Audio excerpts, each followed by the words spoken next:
Eu convido aos amados irmãos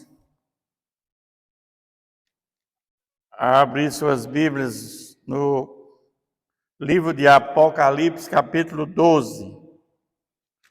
Vamos ler do versículo número 1 ao versículo 17.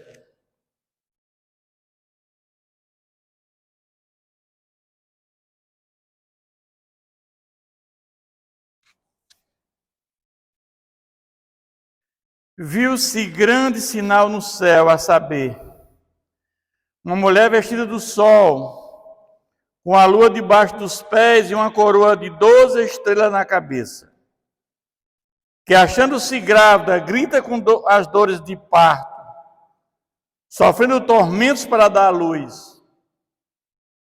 Viu-se também outro sinal no céu, e eis um dragão grande vermelho, com 7 cabeças, 10 chifres, e nas cabeças 7 diademas.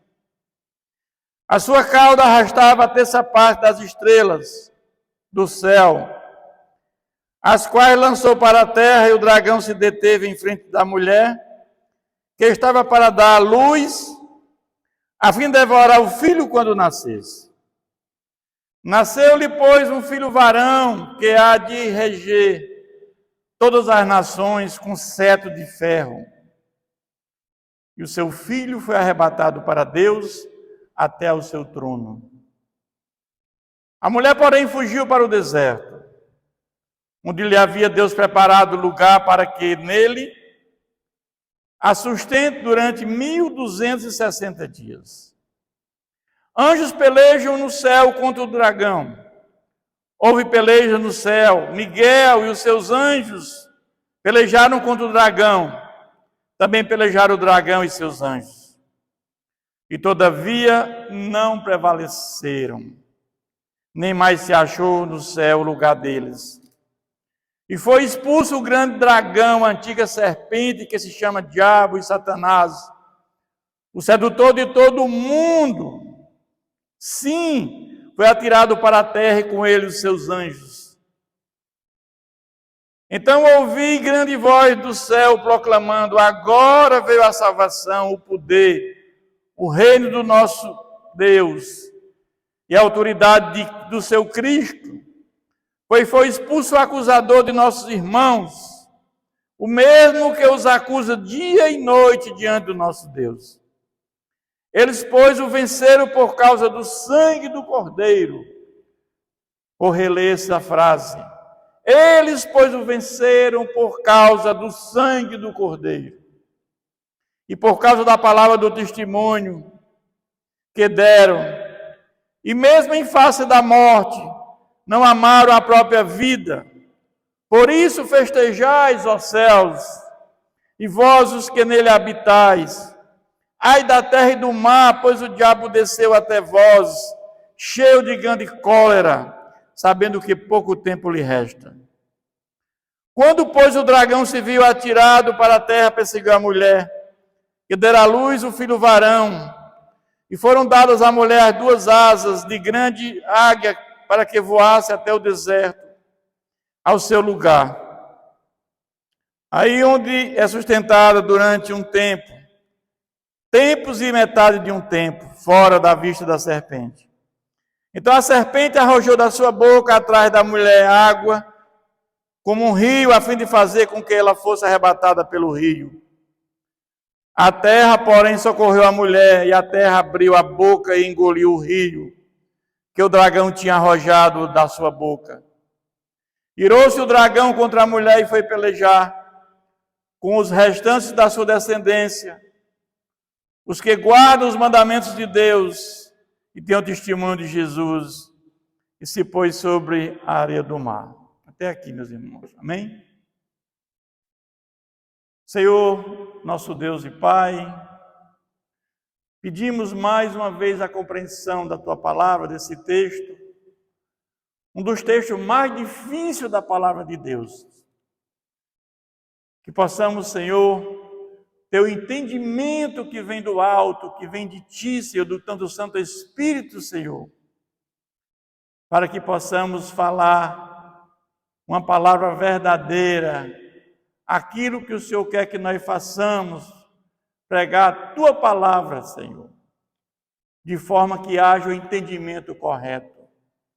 Oramos em nome de Jesus. Amém. O tema da nossa mensagem é esta: Satanás tenta impedir o nascimento do Messias. De todas as maneiras ele tenta impedir o nascimento do Messias. Há uma guerra espiritual hoje existente no mundo, e nós estamos dentro dessa guerra. Nós estamos dentro dessa guerra. Efésios 6:2 diz: porque a nossa luta não é contra sangue e a carne, sim contra os principados e potestades, contra os dominadores deste mundo tenebroso, contra as forças espirituais do mal nas regiões celestes. Não devemos considerar os cristãos nossos inimigos. Nós não somos nossos inimigos. Na verdade, a oposição que enfrentamos procede do mal espiritual, do mundo invisível. Mas Cristo tem autoridade sobre esse reino. Nós já dissemos aqui outra oportunidade que Apocalipse é um livro de simbolismo, de números. Temos que recorrer ao Antigo Testamento para entender este livro, esse encantador da Bíblia, que conta a história da primeira e a segunda vinda de Jesus. Este texto que acabamos de ler, que é o capítulo 12, ele começa aqui, do 12 ao 14, com os três inimigos de Deus. Nós vimos que esse livro fala muito de números, já falamos isso em outra oportunidade. Ele fala muito aqui em 3 anos e meio, que é metade de uma semana de 7 anos. 1.160 dias, um tempo, 2 tempos, metade de um tempo, 42 meses, é a mesma coisa. Mas nós sabemos que a ferramenta que Satanás usou para a queda do homem foi a serpente. A serpente foi a ferramenta que Satanás usou para a queda do homem. E o pecado foi introduzido no mundo com a queda do homem, né? Mas, evidentemente que com a queda do homem, todos nós estamos condenados à morte eterna. Mas Deus tinha um plano de salvação para a humanidade, que era o nascimento do Messias. Por causa do pecado de Adão e Eva, eles morreram espiritualmente e naquele exato momento começaram a morrer também biologicamente. E visto que Adão e Eva não tiveram filhos antes do pecado, todos nós somos pecadores. Somente aquelas crianças que ainda não têm o entendimento, que não são pecadores. Depois que tem entendimento, já começa a ser pecadora. Mas Deus resolve o problema do pecado de que maneira?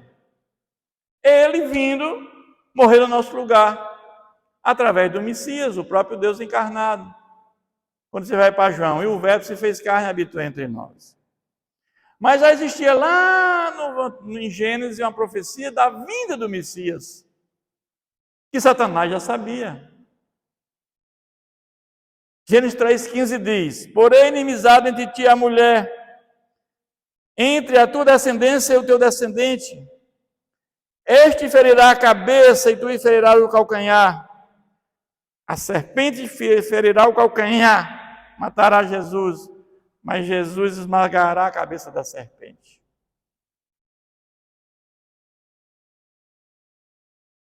Satanás tenta impedir de todas as maneiras o nascimento do Messias.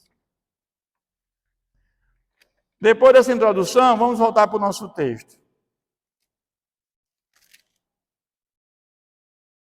Vi um grande sinal no céu, a saber, uma mulher vestida de sol, com a lua debaixo dos pés e uma coroa de 12 estrelas na cabeça. Que achava grávida, grita com dores de parto, sofrendo tormentos para dar à luz. Ela está grávida, quer dar à luz e não pode. Quem é essa mulher? Vamos nos valer do Velho Testamento. Lembra lá de José, que teve 2 sonhos? O primeiro sonho é que ele levantava, o feixe dele se levantou e ficou em pé. E o feixe dos demais rodeava e inclinava perante o dele. Depois temos um segundo sonho, está em Gênesis 67, 9. Teve ainda outro sonho e o referiu a seus irmãos, dizendo: sonhei também que o sol, a lua e 11 estrelas se inclinavam perante mim. Quem era esse sol nesse sonho? Jacó. Quem era a lua? A esposa de Jacó. E quem eram as 11 estrelas? Seus 11 irmãos, com ele 12. Vamos para cá para o texto. Quem é aqui o sol, a lua e as 12 estrelas? Israel. Israel. É todo Israel. Porque todo Israel deriva de quem? De Jacó e toda a sua descendência.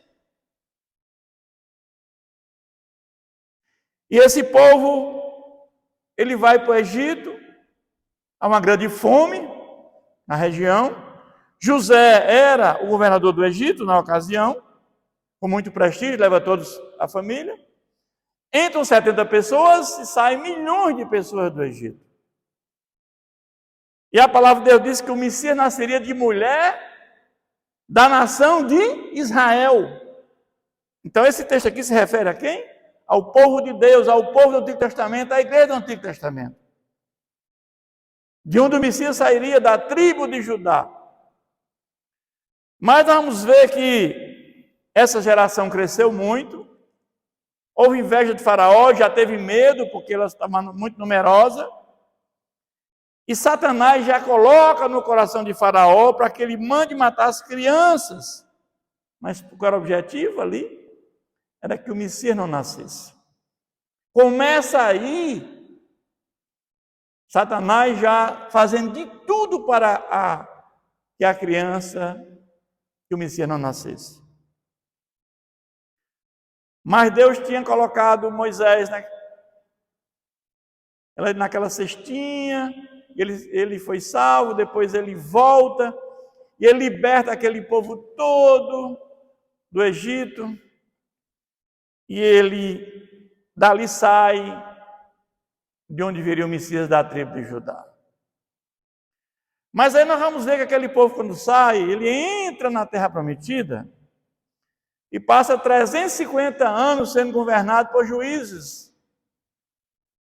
Depois dos juízes tivemos o Reino Unido durante 120 anos, com Saul, Davi e Salomão. Cada um reinou 40 anos. Depois o Reino Unido se divide quando Salomão morre. Reino de Israel, Reino de Judá.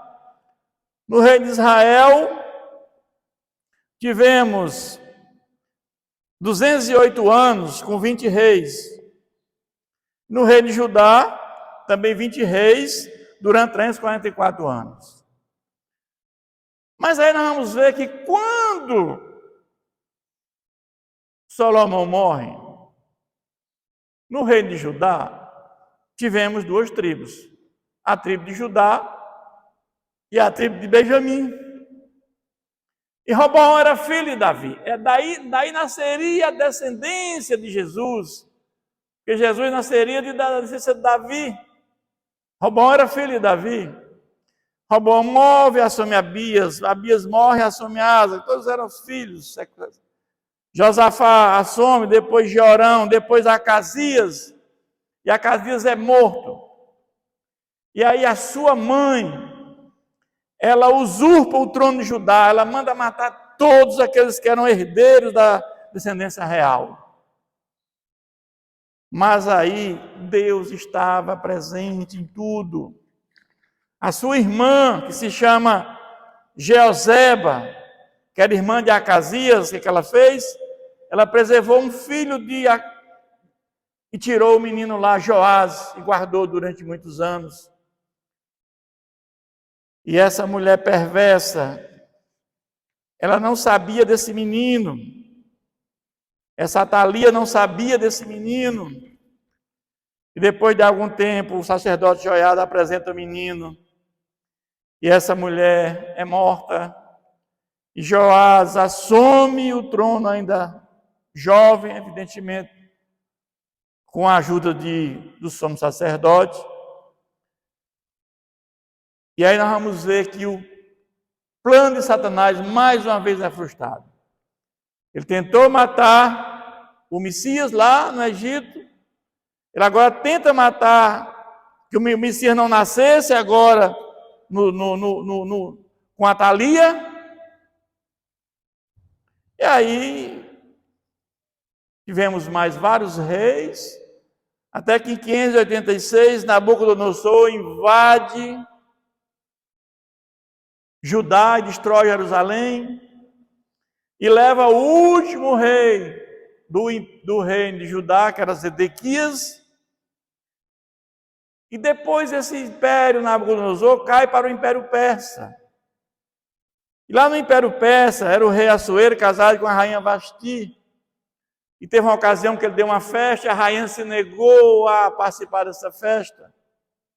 A mão de Deus estava sempre presente. E ele é aconselhado a buscar uma nova rainha. E cai nas mãos de Ester, de Hadassa. E ele tinha Mordecai, que era um tipo de pai para ela. Ela era filha do seu tio, mas ele criou ela como uma filha. Mas tinha aquele homem forte lá da Pérsia, que era Ramã. E esse homem, ele queria que todos se subjugassem ao rei. E ele via que Mordecai não fazia aquilo. E ele leva isso ao rei. E aí é feito um decreto que todos os judeus tinham que morrer. Todos. Mas isso Mordecai descobre o plano. E ele conversa com Ester. Ester consegue fazer uma reunião com o rei. E aí Ester externa que ela é uma judia. E pede a ele que ele revogue esse decreto. Mas o rei não pode revogar um decreto. O que é que ele faz? Ele faz um novo decreto dizendo que os judeus poderiam reagir. E os judeus mataram, estavam autorizados a resistir. Os judeus matam seus inimigos. E hoje é tido como a festa do Purim. Então nós vimos aí 3 tentativas para que o menino não nascesse. Satanás não queria que o Messias nascesse, mas o menino nasce. Mas no capítulo 2, na versículo 2, que achando grávida, no versículo 3 diz: viu-se também outro sinal do céu, eis um grande dragão vermelho, com 7 cabeças, 10 chifres, diademas, a sua cauda arrastava o terço das estrelas do céu, as quais lançou para a terra, e o dragão se deteve em frente à mulher, para dar à luz, a fim de devorar o filho quando nascesse. Quem é esse dragão? Satanás, um homem cheio de maldade. Ele tinha domínio, ele é uma pessoa forte, tem poder, tem glória. E ele tem poder de persuasão, de convencimento. Ele convenceu um terço dos anjos, que era as estrelas aqui do versículo, são anjos. Satanás não impediu que o menino nascesse. E agora o que ele faz? O menino nasceu. Ele agora tenta matar o menino. Já que ele não conseguiu impedir que o menino nascesse, ele agora tenta matar o menino. Ele usa quem? O rei Herodes. Quando os magos vieram para ver Herodes, dizendo que ia nascer o rei dos judeus, e aí eles vão até a casa de Herodes e comunicam. E Herodes procura saber quem é esse menino, este rei que ia nascer. E Herodes era uma pessoa sanguinária, um dos homens mais sanguinários que nós conhecemos na face da terra. Este Herodes o Grande, ele é grande porque ele fez obras fenomenais. Esse homem ele criou a fortaleza de Massada, ele fez ampliou o templo, ele fez obras miraculosas, mas ele não podia ser ameaçado por hipótese nenhuma. Chega ao ponto dos seus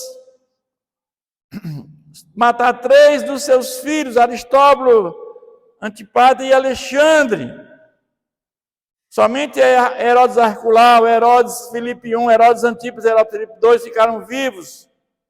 Nós sabemos que Herodias era filha de Aristóbulo, foi casada com Filipe I, depois foi desposada por o seu irmão Herodes Antipas, que era um incesto, era casado com a sobrinha. Então esse homem mandou matar várias esposas, mandou matar vários filhos, ele não podia ser ameaçado. Agora, olha só, esse homem era um homem já velho, doente, nasceu uma criança. Com poucos anos esse homem morre. Poucos anos ele morre. Mas esse homem se enfureceu porque sentiu-se ameaçado com aquela criança que disseram que ia ser o rei dos judeus. Mas José é avisado por um anjo, e José foge para o Egito. Mais uma vez o plano de Satanás é frustrado. Ele tentou que o menino não nascesse por 3 vezes, agora tenta matar o menino, também não consegue. Jesus cresce já adulto, Jesus já está agora fazendo a sua obra, foi batizado, Jesus agora já começa a fazer suas curas, pregar o reino de Deus, mas aí ele coloca no coração de Judas trair Jesus. Jesus é morto, é crucificado, ele é sepultado e ressuscita.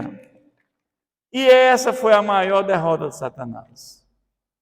Porque no momento que Jesus morre na cruz e ressuscita, ele venceu a morte e o pecado e reina lá na glória, lá no céu, por toda a eternidade. Aguardamos a sua segunda vinda. Mas nesse momento, Satanás, ele perdeu o quê?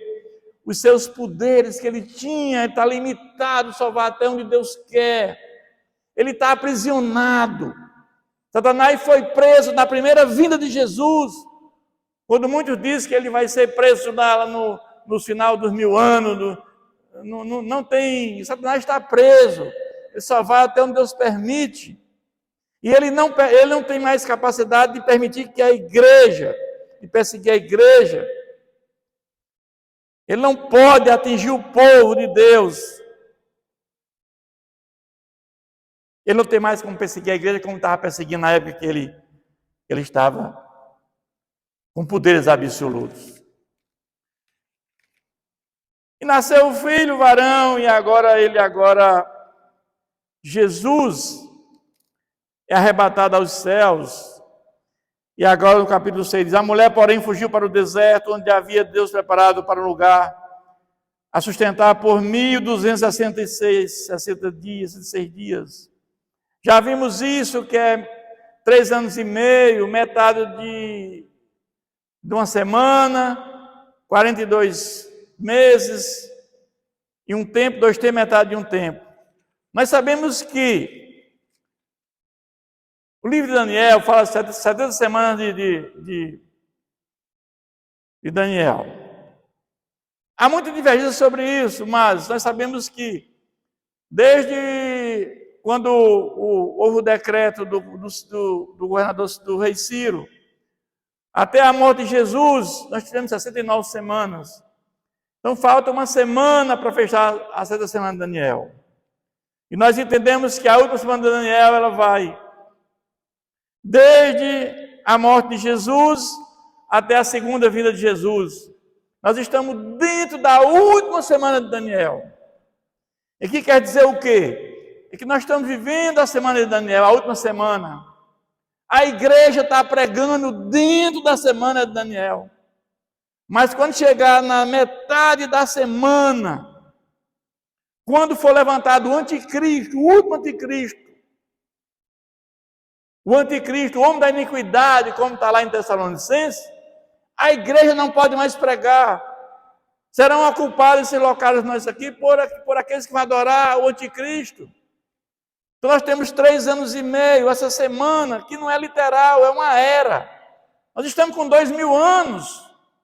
Estamos aí na metade da semana com 2000 anos.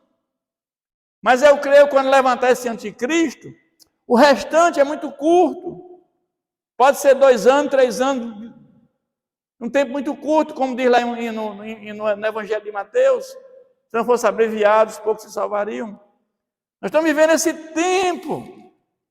A igreja está pregando, mas quando se levantar o anticristo, na metade dessa semana de Daniel, nós não podemos mais pregar. A igreja será impedida de pregar.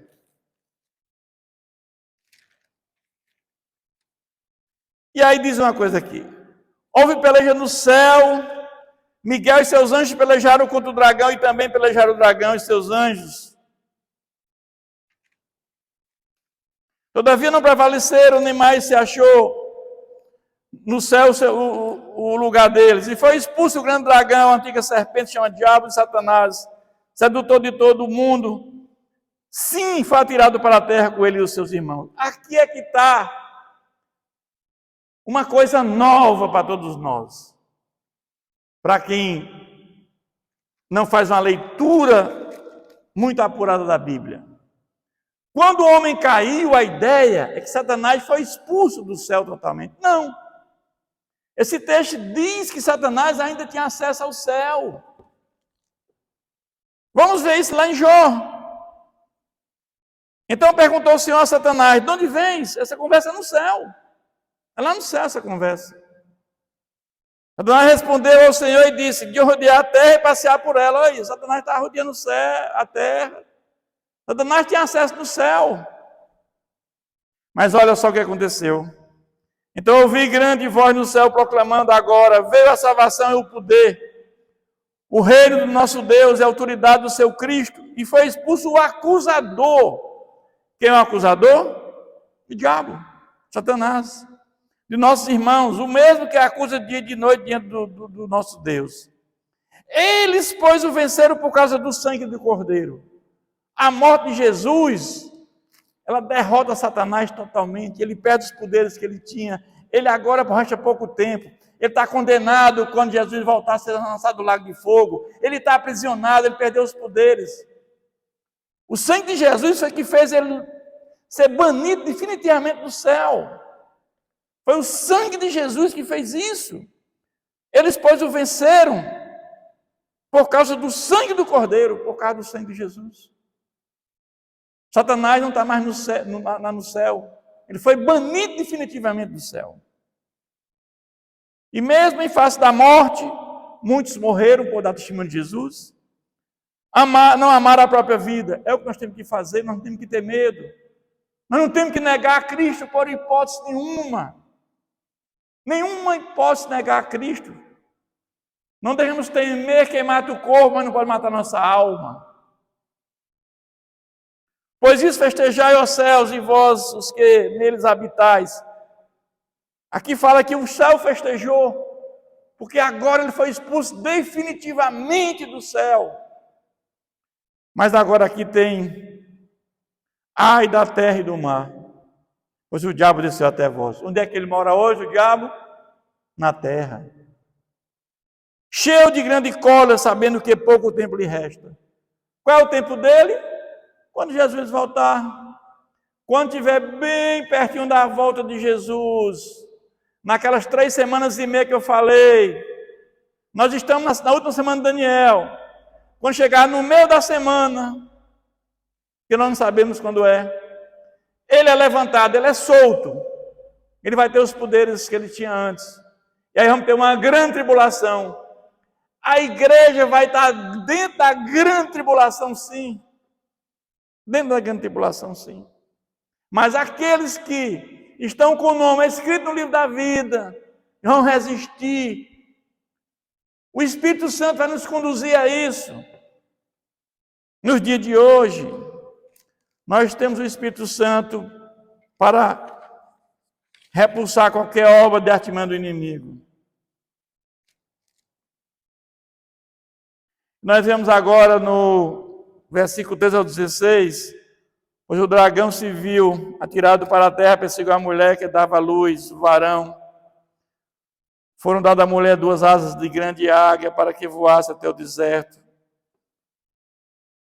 Aí é sustentado durante um tempo, 2 tempos, metade de um tempo. Já vimos isso. O que ele quer dizer com isso aqui? Tendo falhado na tentativa de destruir Jesus, o dragão tenta aniquilar o povo de Cristo. Em sua boca, como ele fala aqui, então a serpente arrojou a sua boca. Ele agora tenta com a mentira, com a boca dele, com a mentira, com a fraude, enganar o povo, mas fracassa. Agora ele esquece, a mulher sai de cena, que é o povo antigo, o povo de Israel sai de cena. E agora ele vai fazer o quê? Vai perseguir o povo de Deus. Capítulo 17 diz: irou-se o dragão contra a mulher e foi pelejar com o restante da sua descendência, o qual guarda os mandamentos de Deus e tem testemunho de Jesus. Que povo é esse? Somos nós, os descendentes de Jesus. Ele agora, ele falhou para que o Messias não nascesse. Ele falhou, ele tentou matar o menino, não conseguiu. Ele mata Jesus, mas ele agora é derrotado. A maior derrota dele foi com a morte de Jesus. Agora só resta perseguir a nós.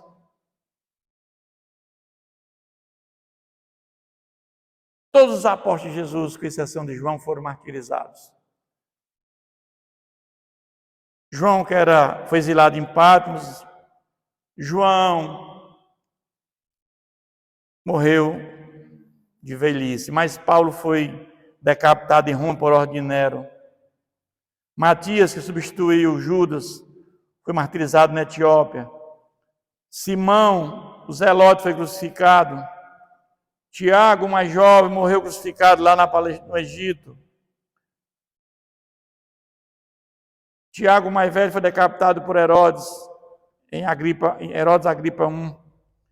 Mateus morreu por Marte, na Etiópia. Tomé pregou na Pérsia, foi martirizado lá no Monte São Tomé. Bartolomeu serviu na Armênia e foi golpeado até a morte. Filipe pregou na Frígia e morreu como mártir em Herápolis. André pregou na Grécia, Asa Menor e foi crucificado. Simão Pedro pregou entre os judeus chegando até Babilônia, esteve entre Roma, foi crucificado de cabeça para baixo. Os pais apostólicos, Policarpo de Esmirna e tantos outros morreram martirizados. E nós, os cristãos, hoje continuamos sendo perseguidos. É a única que resta é o Satanás perseguir a igreja, o povo de Deus. E quando ele persegue o povo de Deus, está perseguindo a Jesus. Quando Paulo vai andando, Jesus diz: Saulo, Saulo, por que tu me persegues? Saulo estava perseguindo o povo de Deus, mas para Deus estava perseguindo era Jesus. Mas agora só resta nós perseguir a nós. E eu quero concluir dizendo que Deus providenciou um plano de salvação para a humanidade quando colocamos a fé em Jesus. Quando colocamos a fé em Jesus, nós temos a certeza que temos a salvação e a vida eterna, quando nós reconhecemos Jesus como Senhor e Salvador. Ninguém vai a este mundo por um acidente. Deus providenciou tudo antes que o mundo fosse mundo. Deus é longânimo, Deus é paciente para conosco. Ele não vai desistir de nós. Mesmo se dermos as costas para Ele, Deus ama o pecador, mas Deus abomina o pecado. Deus ama a prostituta, Deus ama o ladrão, Deus ama o assassino, mas Deus abomina o pecado. E Deus dá oportunidade que aqueles que fizeram e viveram uma vida sem comunhão com Deus, que se arrependam para que possam ter a salvação e a vida eterna. Deus dá essa oportunidade. Jesus nasceu e cresceu num lugar humilde e morreu de forma cruel naquela cruz, por amor a nós, para nos dar a vida eterna. Como poderíamos medir aquele amor de Deus? por nós, dando a vida em nosso favor. Como medir esse amor? Esse amor de Deus é imensurável. Quem de nós daria a nossa vida por alguém? O plano de salvação de Deus foi na eternidade. Antes da fundação do mundo. Todos nós somos iguais perante a Deus, temos o mesmo valor, meus irmãos. Os planos de Deus jamais serão frustrados. Eu tenho pena quando eu vejo uma pessoa arrogante, uma pessoa que se acha melhor do que qualquer outra pessoa. Eu tenho pena porque nós somos um sopro. A qualquer momento podemos partir. Muitas vezes estamos muito bem, de repente aparece uma doença e com poucos instantes, ou poucos minutos, ou poucos dias, a pessoa se vai. E a pergunta que eu faço, você está preparado para esse encontro com Deus? Hebreus 9:27 diz que ao homem é dado morrer uma única vez, depois segue-se o juízo. Assim que nós morremos, a nossa alma, a única coisa que levamos, ela vai para o paraíso, para o lugar de descanso, aguardando a segunda vinda de Jesus. E quem morre sem Cristo, já vai para um lugar de sofrimento, um lugar de tormento. Depois que Jesus voltar, os mortos em Cristo ressuscitarão no corpo glorificado, e os vivos serão arrebatados. Haverá uma única ressurreição, não haverá só uma única ressurreição. Jesus só voltará uma vez. E os que tiverem morrido sem Cristo, que já estão no inferno, serão lançados no lago de fogo, juntamente com Satanás, com os demônios, com os idólatras, os mentirosos, e todos eles, para toda a eternidade. Só haverá 2 lugares depois da segunda vinda de Jesus: novo céu, nova terra e lago de fogo. Tudo isso que existe no universo será desfeito, será queimado com fogo. Só haverá um novo céu e uma nova terra e o lago de fogo. E aí tudo se encerra.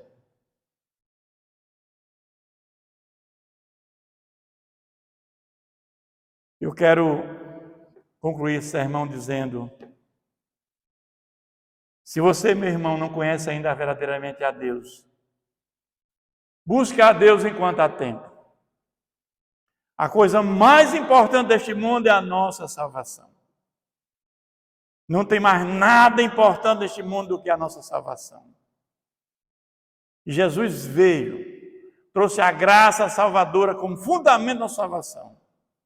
Sem Jesus ninguém se salvaria. A salvação sempre vai ser por Jesus Cristo. Amém? Que Deus nos abençoe. Vamos orar. Senhor, nosso Deus e Pai, a nossa gratidão pelo Teu plano de salvação para a humanidade. Com a queda do homem, Senhor, todos nós estaremos condenados à morte eterna, mas o Senhor providenciou um plano de salvação para a humanidade, vindo morrer em nosso lugar, trazendo a graça salvadora como fundamento da salvação. E aqueles que creem, aqueles que são regenerados pelo Espírito Santo, aqueles que são justificados pela fé em Jesus, estarão um dia na eternidade contigo, para todos sempre. Fica conosco, nos abençoa. Oramos em nome de Jesus. Amém.